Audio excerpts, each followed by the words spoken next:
They called her Poison, Witch, Widow, and now as she stood on the wooden platform beneath a noonday sun, they called her guilty. The gallows had been built in a rush, crooked and raw, like the justice that moved through the town of Marrow Creek. Dust swirled in lazy spirals, and sweat pooled beneath every collar. Yet no one dared to leave. Even the children stood wide-eyed behind their mother's skirts, waiting for the woman in brown to swing. She stood with her hands bound in front of her posture straight but her frame thin, as if grief and hunger had conspired to hollow her out. Her dress, once cream-colored, now bore the color of dry earth. Her hair was pulled into a tight bun, her cheeks gaunt, her eyes rimmed with dark shadows from too many nights without rest. She did not cry. She had run out of tears the morning. They nailed the notice to the church door. Eliza Mayburn, found guilty of murder by poison. No one asked how her husband died. No one questioned why her arms were bruised each Sunday. Caleb Mayburn was the mayor's son, and that made him untouchable, even in death. They said she slipped something in his whiskey, that he had seizures in his sleep, that she confessed with her silence. Eliza had not spoken since the verdict, not a word. The silence was her final rebellion. The preacher began reading from the Psalms with a voice that cracked like dry wood. He didn't look at her, nor did the townsfolk who once bought bread from her, or the pastor's wife whose daughter Eliza had taught to read. All eyes stayed low, fixed on the ground or on the rope swaying gently above her head. The sheriff cleared his throat and stepped forward. "Eliza Mayburn," he said, not unkindly, "you've been sentenced to hang for the murder of your husband. May God have mercy on your soul." She blinked slowly. The deputy adjusted the noose and stepped back. The sheriff raised his hand. And then, a single gunshot tore through the quiet. The crowd shrieked and ducked, horses reared, a woman fainted. Above the platform, the rope split in two and fell like a limp vine. All heads turned to the edge of the square, where a man sat tall on a black horse. His coat was long, dust-stained, and tattered at the hem. A rifle rested in his hands, barrel still warm. His face was partially shadowed by the wide brim of his hat, but what could be seen was enough. Sharp jaw, eyes like cooled steel, and a mouth set in permanent silence. Gasps spread like fire. Whispers followed. "Is that him?" "No, it can't be. He's supposed to be dead." He rode forward slowly, his gaze fixed on the gallows. He dismounted without a word, the crowd parting like water around him.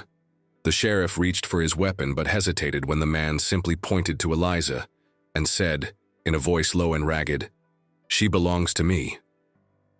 No one moved. The judge stammered, "This woman has been tried." The man cut him off with a single step onto the platform. "She's under my protection. Anyone touch her, dies." There was no drama in his tone, just finality. He took out a knife, sliced the bindings from her wrists, and met her eyes. She flinched slightly, not out of fear but disbelief. He didn't smile, didn't explain. He turned toward the crowd and said, louder this time, "This trial's over." And somehow everyone knew it was. She didn't remember the ride, only the wind and the weight of eyes she couldn't see. When Eliza came to, she was no longer beneath a gallows, but lying on a bed of furs inside a dim cabin that smelled of smoke, pine, and something older, like rusted iron left too long in rain. The fire in the hearth cracked low, casting flickering shadows along the log walls.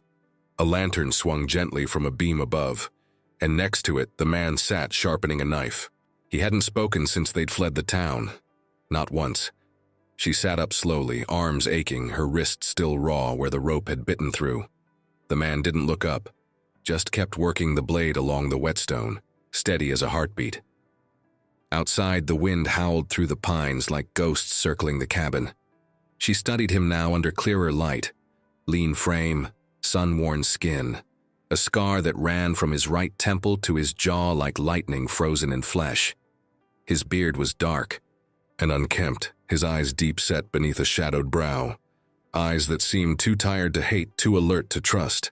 "Why?" she finally asked. Her voice was hoarse, foreign even to her own ears.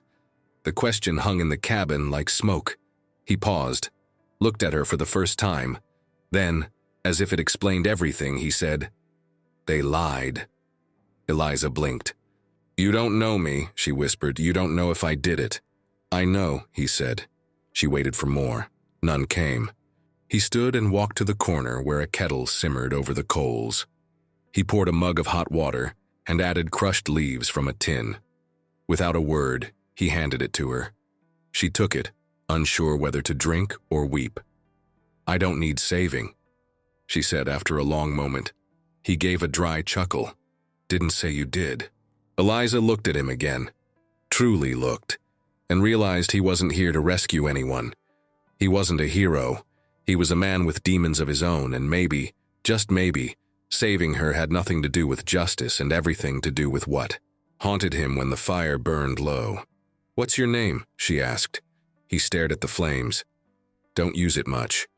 But you had one once. Everyone does. Doesn't mean it's worth keeping." There was something heavy in those words, like earth packed over a grave. "Why did you say I belong to you?" She pressed, her fingers tightening around the mug. He looked at her then, not with possession but with something colder, because it was the only thing that'd make them stop. She nodded slowly, understanding more than she wanted to. Outside, a tree branch scratched against the shutters. The sound was eerie, almost like whispering. She glanced around the cabin, spare but not careless. A rifle above the door, a saddlebag in the corner, a stack of letters bound in twine, and near the window, a coat too small for him hanging on a peg. "Is there someone else here?" she asked quietly. He shook his head. Not anymore. That was all he gave, that and silence. Eliza sipped the tea. It was bitter, but it was warm. "Do they know where you brought me?" "They'll guess. Might take a day, might take two." "And then?" He met her eyes, steady. "Then we find out who you really are." She wasn't sure if that scared her more than the rope, but for the first time in weeks she felt something in her chest other than fear. She felt alive. Eliza hadn't always been a woman people whispered about. There was a time, just 3 winters ago, when she was the one lighting the candles. The chapel, smoothing children's hair before Sunday school, and baking bread for neighbors who'd lost someone. A time when her hands smelled of flour and lavender, not rope and blood. She'd come to Marrow Creek with her father after her mother's passing. A quiet girl then, full of scriptures and shy smiles. They'd run a small mill near the riverbank, just outside town. It was honest work, and for a while they had peace. But peace never lasted long in towns run by men like the Mayburns. Caleb had been charming at first, handsome in that arrogant way some sons of power carry, like the world. Owe them softness. He'd show up at the mill with a bottle of wine or a cluster of wildflowers he'd made some boy pick on the road. Eliza, too innocent, too eager to make her father proud, agreed to court him. The wedding came fast, and the bruises came faster. He never hit her where the pastor might see, but her ribs knew the shape of his boots. Her arms learned the language of silence. When her father tried to intervene, he fell from a horse 2 weeks later. The doctor called it an accident. Caleb called it closed. That winter, Eliza began to fade. The townsfolk saw her smile less, saw her walk slower. But no one asked why, because asking meant action, and Marrow Creek didn't lift fingers for women with no family name. Then one morning, Caleb didn't wake up. He was cold, stiff, foam on his lips and glass shattered near his bed. She screamed loud enough to wake the whole town, and that's when they turned on her. No one found poison, but they found motive. They found silence. They found a scapegoat in a tired, broken woman who didn't cry enough at the funeral. They said she'd waited for the right time. They said she'd always been too quiet. They said no one else could have done it. The trial lasted 3 days. No lawyer, no mercy. The judge owed Caleb's father a dozen favors. The preacher offered prayer, but nothing more. Her old students looked away in the streets. The verdict came down fast and heavy. Guilty. No one asked what it felt like to bury a man you feared and be blamed for his death. No one asked what it felt like to look into a mirror and not recognize the woman staring back. Now, in the cabin, Eliza stood before a wash basin, watching the firelight dance across her hollow cheeks. She touched the bruises that still yellowed. Beneath her collarbone, ghosts of fists she never invited. Behind her, the stranger moved with quiet purpose, mending gear, checking his rifle, feeding the fire. He didn't ask questions, didn't offer comfort, but something in his presence kept her from crumbling. "I should have run before," she said softly, not knowing if he heard. "I stayed too long." He looked up. "You stayed alive. That's what matters." She turned to him. "Do you believe I did it?" His eyes locked on hers. "No," he said. "Why?" "Because you don't carry death the way killers do. You carry survival." She swallowed hard. He picked up a bundle of firewood and moved toward the door. "I'll be back before dark. Don't open for anyone." "Are they coming?" "They will." And with that, he was gone. Into the woods, into the cold. Eliza sank into the wooden chair by the fire, the heat kissing her skin like something long forgotten. Her hands trembled, not from fear, from remembering who she was before the bruises, before the silence, before they tried to erase her. And for the first time since the noose brushed her throat, she let herself believe one impossible thing, that maybe, just maybe, her story wasn't over yet. The next morning, the air outside the cabin was sharp and gray, thick with mist that clung to the treetops like breath on glass. Eliza stood by the door, watching shadows shift through the pine needles. The stranger hadn't returned, or maybe he had, and she simply hadn't heard him come in. He moved like a ghost when he wanted to. But on the table, beside a plate of cold cornbread, lay something new. A folded piece of parchment. She picked it up, slowly unfolding it. Her eyes scanned the neat, faded ink. It was a copy of a coroner's report, Caleb Mayburn's death, dated and stamped by the sheriff himself. But something was wrong. The document listed the cause of death as choking induced by alcohol, not poison. Her heart beat louder. At the bottom there was a name, Dr. E. Gibbons. But Gibbons had died 2 weeks before Caleb. She remembered that clearly. She'd attended his wake, which meant the report was forged. Her fingers trembled as she refolded the paper. Why would the town fake something like this? Why would the sheriff sign it, and how had he gotten it? The door creaked open. She turned sharply, but it was him, the outlaw. The stranger, West. She didn't know his real name, but that's what she'd begun calling him in her mind. He walked in carrying a worn satchel, tossed it on the floor, and went to the stove. "Where did you get this?" she demanded, holding up the document. He looked at it, then shrugged off his coat. "Sheriff's office, drawer beneath the whiskey. You broke into..." "They broke the law first." He stirred the coals and added a log. The fire crackled back to life. Eliza stared at him, the document still clutched in her hand. "They knew I didn't do it," she whispered. "They knew." He said nothing, just leaned against the counter, arms crossed. "Why would they lie?" "Because dead men can't shame powerful fathers," he said simply. "Because it's easier to bury a woman than tarnish a name."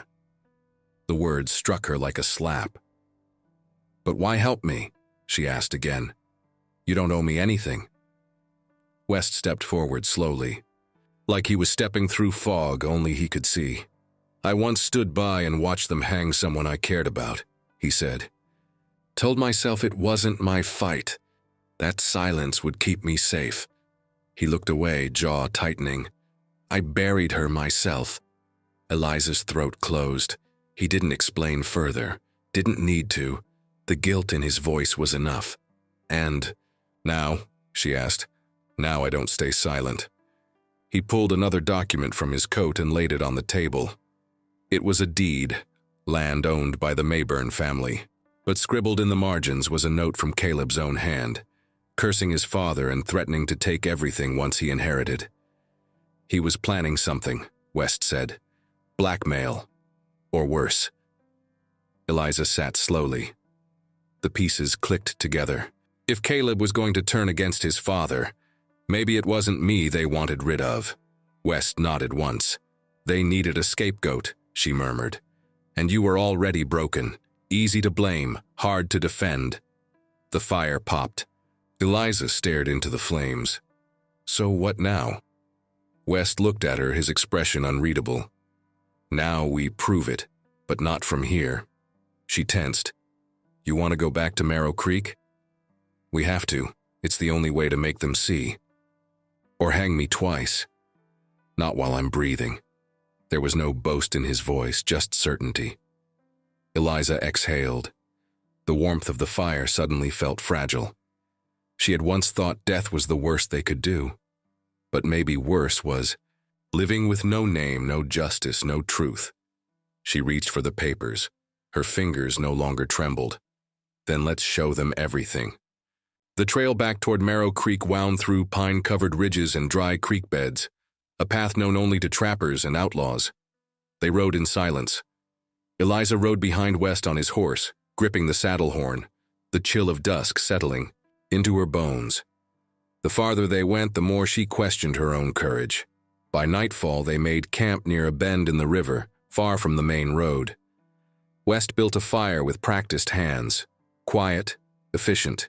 He didn't speak unless needed. Eliza watched him from across the flames, knees drawn to her chest, the warmth licking her skin but doing little to ease the tension in her stomach.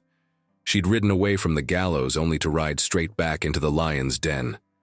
The silence between them stretched long and wide, until finally she asked, "Why do you live alone?" He didn't look up from the pot he was tending. "Because no one follows a ghost." "That's what you are," she pressed. "A ghost?" His jaw worked for a moment. Then he said, "Something close." She waited. West stirred the pot. Again, then set it aside to cool. The smell of beans and ash filled the air. "I wasn't always like this," he said at last. "I had a name, a wife, a daughter." The words caught in the smoke like dry leaves. "She was 5, he continued, his voice low. "I left for a job. Just a week of riding guard on a payroll wagon. When I came back, the house was burned. They were still inside." Eliza's breath caught. "Bandits?" she asked. He shook his head. "Deputies, looking for someone else. Wrong address. No one was punished." She covered her mouth, the pain in his voice sharp and cutting. "I tried to fight it. Rode to the Capitol, begged the marshal. You know what they said?" He looked at her then, eyes hollow. "They said I must have done something to deserve." "Didn't he?" Then Eliza stared into the flames, her throat tight. "I'm sorry." West shrugged as if apologies couldn't reach that far back. "I stopped trying after that. Went south, learned how to disappear." She thought of her own pain, soaked into bruises and silences and graves with the wrong names on them. "How many people have you killed?" she asked. He didn't flinch. "Enough. Do you regret it?" "Some." "Me?" He met her gaze, long and steady. "Not even a little." The fire popped between them. Eliza pulled her shawl tighter, the night air settling cold across her shoulders. "You scare me," she admitted. West looked away. "Good. It might keep you alive." But there was something else behind his words. Not threat, not cruelty. A warning given gently. She studied him, his weathered face, his calloused hands. She had once thought strength came from noise, from shouting, demanding, breaking. But this man was quieter than the wind and yet somehow heavier than iron. "You remind me of a man I read about once," she said, breaking the silence again. "He lived in a cave. People said he was cursed, but when the town caught fire, he was the only one who went in to pull the children out." West didn't respond. "Maybe some men become ghosts," she added, "so others can stay alive." He stood then, adjusting the saddle blanket near the fire. "Get some sleep. We did early." But before turning away, he added, so quiet she almost missed it, "You don't belong to anyone, Eliza, not even me." She felt those words settle into her ribs like warmth. Later, when the fire dimmed and West sat watch beneath the stars, Eliza didn't sleep. She lay curled in the dark, watching him from under her blanket. She had no husband, no home, no name, worth keeping. But tonight, for the first time since the rope brushed her neck, she felt protected. Not owned, not saved, just safe. They spotted the smoke before they heard the hooves.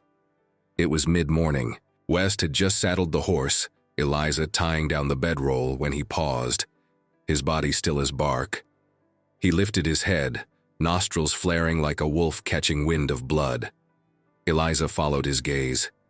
In the far distance, a faint trail of gray. Smoke curled above the trees. "That's not from us," he muttered. Then came the sound, low at first, like thunder rolling under the earth. But it grew louder. Hooves, several, moving fast. Eliza's heart climbed into her throat. West grabbed his rifle. "Into the trees, move!" They ducked into the underbrush near the river, crouching behind a cluster of rocks and pine trunks. From there they had just enough view of the camp. Eliza's breath came in short bursts. Her palms were slick. 5 riders emerged from the ridge, all dressed in black dusters. Their horses kicked up plumes of dirt as they dismounted, rifles slung over shoulders, boots stomping toward the burned-out fire pit. Eliza recognized one of them, Sheriff Ellis. Another wore a silver star, but not on his chest, tied to a string around his neck like a trophy. "They came fast," she whispered. West didn't answer. His eyes were locked on the men. The one with the star lifted a flask and took a long pull.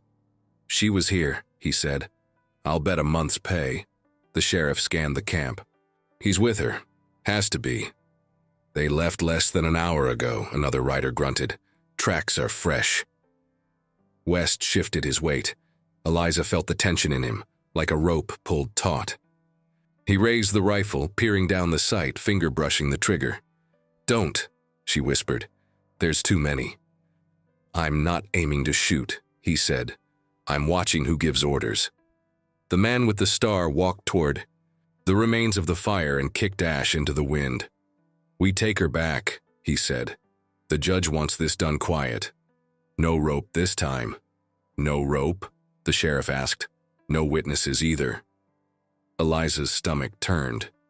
She covered her mouth. "They're not arresting me," she said. "They're planning to bury me." West lowered the rifle, jaw clenched. "They're cleaning up a mess." The man with the star turned back toward his horse. "Let's split. 2 follow the tracks. The rest sweep the eastern ridge. We find her by nightfall." The riders mounted up and split, 3 galloping east, 2 heading south, toward the river trail. West stood and pulled Eliza up with him. "We move," he said. They ran. The forest swallowed them in shadow. Roots snagged at her boots. Branches scraped her face. But Eliza didn't slow. West moved ahead, carving a silent path through the undergrowth, guiding them away from the trail. After nearly an hour, they paused beside a ravine. Eliza bent over, catching her breath. "What do we do now?" "We don't run anymore," West said. "We make them follow us where we want them." She looked at him, confused. "Where's that?" He pointed west, toward the fading outline of a hill. "Old silver mine, abandoned. No one patrols there. They won't expect us to turn back." "You want to trap them?" "I want to give them a choice." Eliza swallowed hard. "What if they choose wrong?" West's face was grim. "Then I bury them in the dark." She shivered, not from fear, but from the cold certainty in his voice. "They're not going to stop," she said. "Even if we prove I didn't do it, men like that don't stop." "I know," he said. "That's why I will." He turned and began leading her through the rocks, toward the narrow ridge path. That would take them to the mine. Behind them, in the distance, a single gunshot echoed. They froze. West didn't look back. "They're getting closer." And Eliza realized something she hadn't felt in years. Not dread, not panic. Resolve. She wasn't running from death anymore. She was walking straight toward the truth. The silver mine was a jagged wound in the earth, its wooden beams blackened. With age, entrance half collapsed by rock and time. It hadn't echoed with a pickaxe in over 20 years, but tonight, It would bear witness again. West lit a lantern and guided Eliza inside. The air was cold and heavy, thick with dust and memory. Cobwebs hung like veils across the beams, and the ground crunched under their boots. Inside, they set camp behind an inner wall of stone, invisible from the entrance.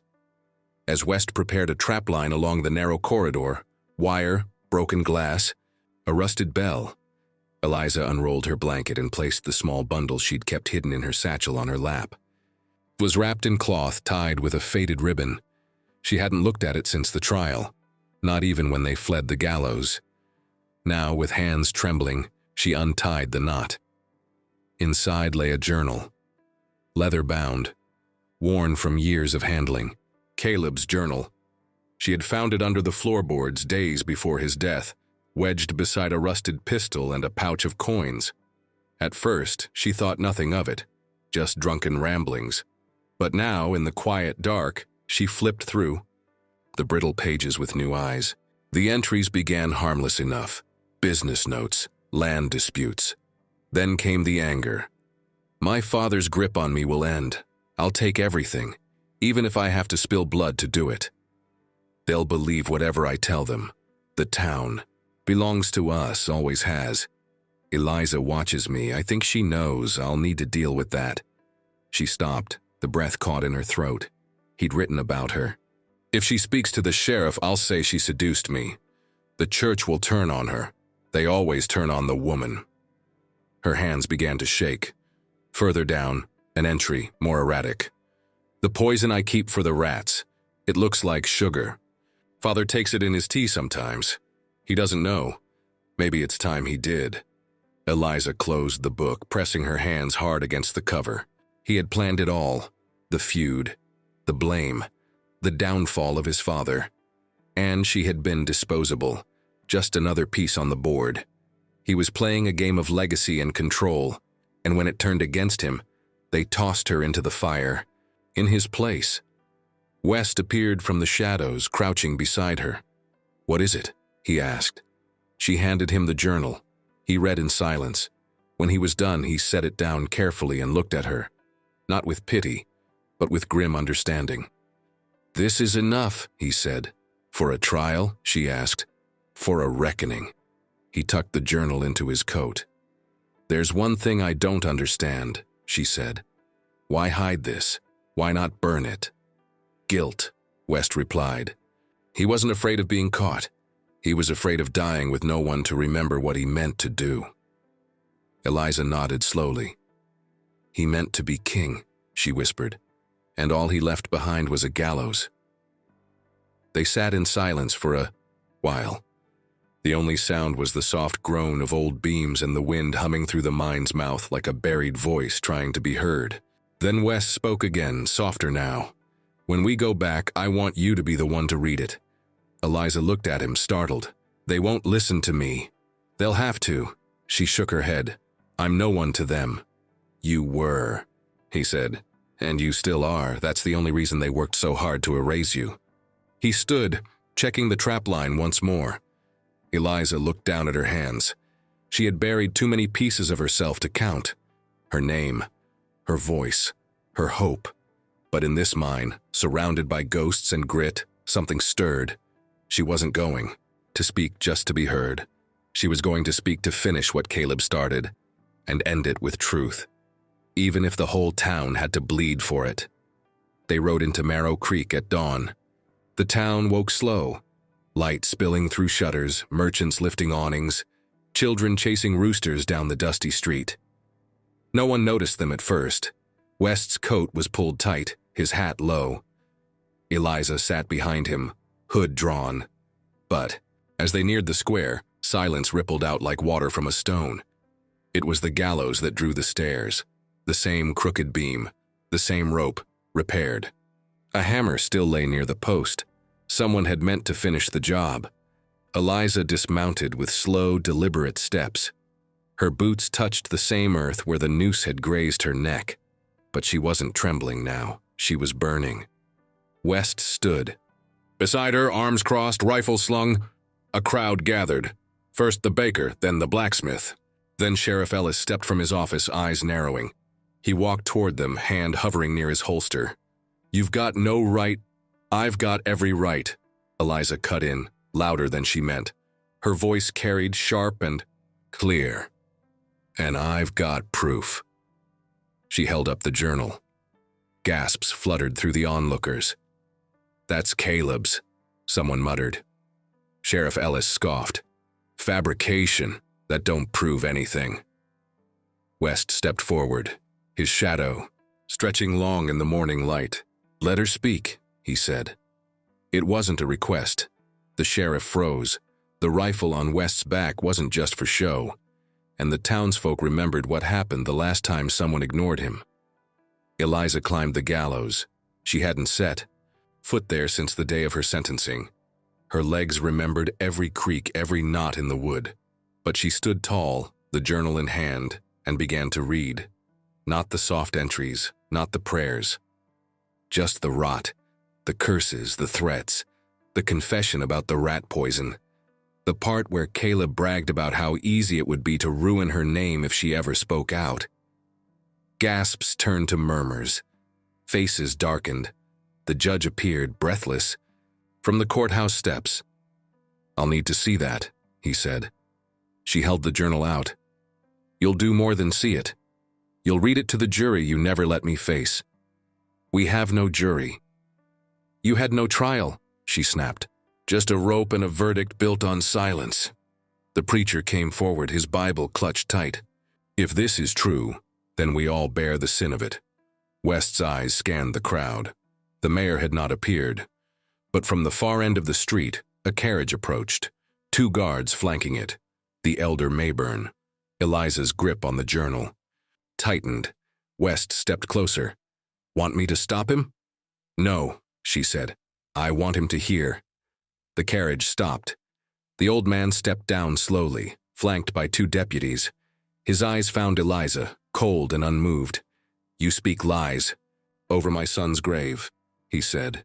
"I speak his own words," Eliza replied. She opened the journal again, but the elder Mayburn lunged forward, hand raised. Before it reached her, West moved. A blur of motion. A hand to the old man's chest. A shove. Not violent, but final.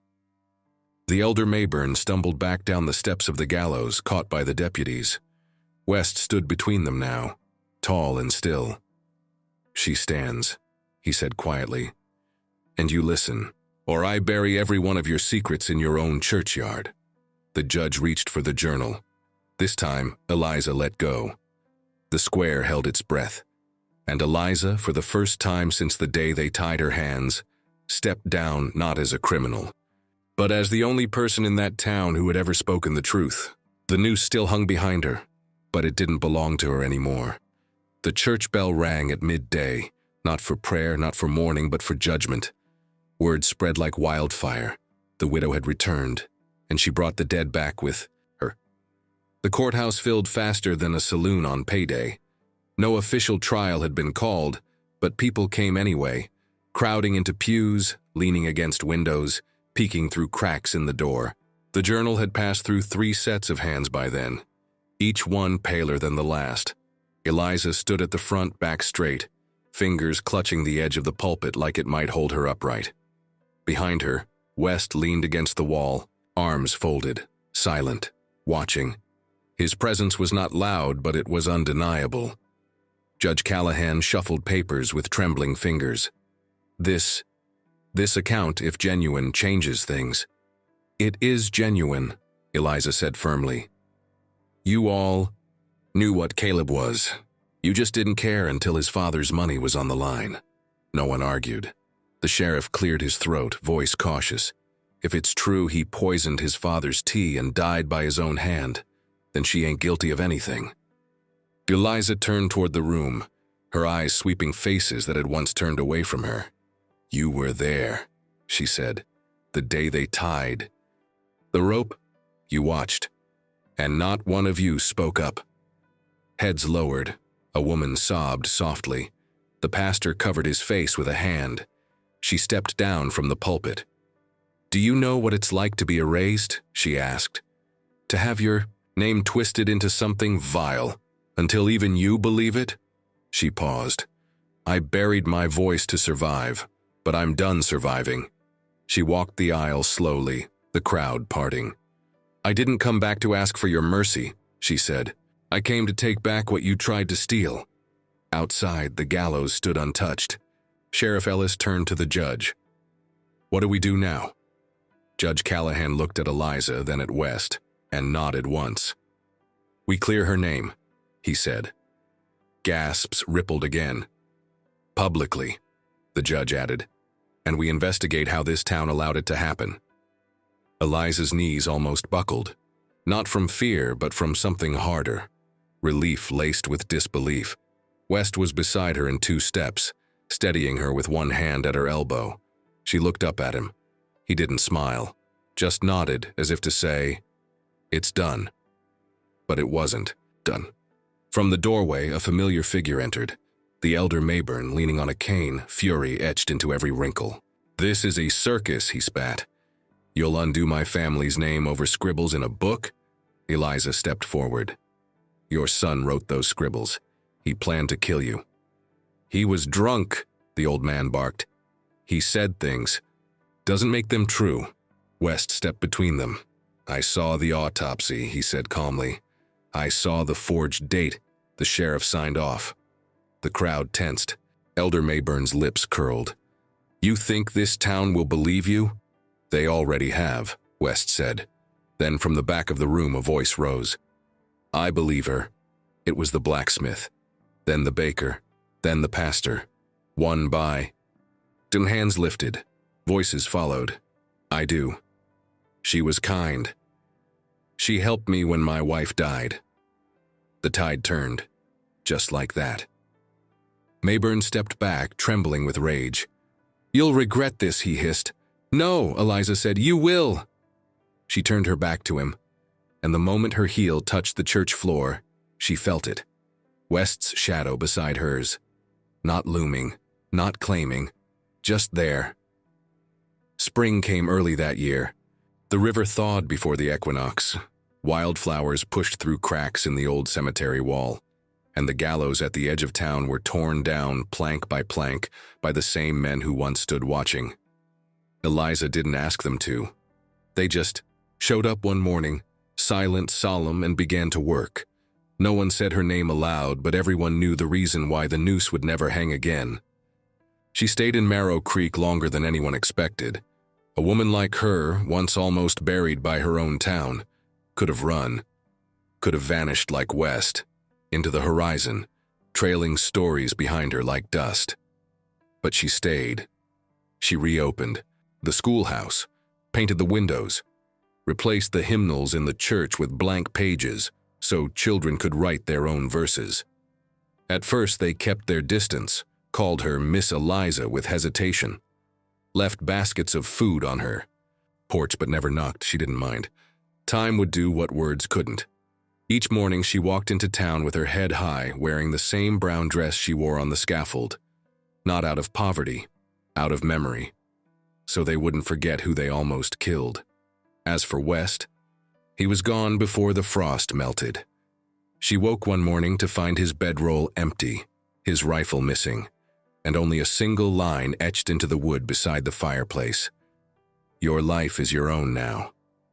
He left no tracks. She didn't search. Some men are not meant to stay, not because they can't love, but because they love in silence, in distance, in absence. Still, he wrote, not often, but enough. A letter would arrive every few weeks, smudged by weather, folded with care. Never long, just lines like, North is quiet, saw snow for the first time in 3 years, still breathing. He never signed them. He didn't have to. And she never replied. She didn't need to. Because once, when thunder cracked over the hills, and the schoolhouse lights flickered, she opened her door and found a bundle of firewood stacked neatly on her porch, tied with the same rope that once held her wrists. She smiled. She still had that rope, not as a relic of fear, but as a thread of memory, of who she was and who she refused to remain. One Sunday, the preacher asked her if she'd like to share a word with the congregation. She declined. Instead, She stood in the back pew, eyes forward, back straight, and whispered only 3 words into the quiet hush of hymns. I'm still here. The town heard her, even if they never said so.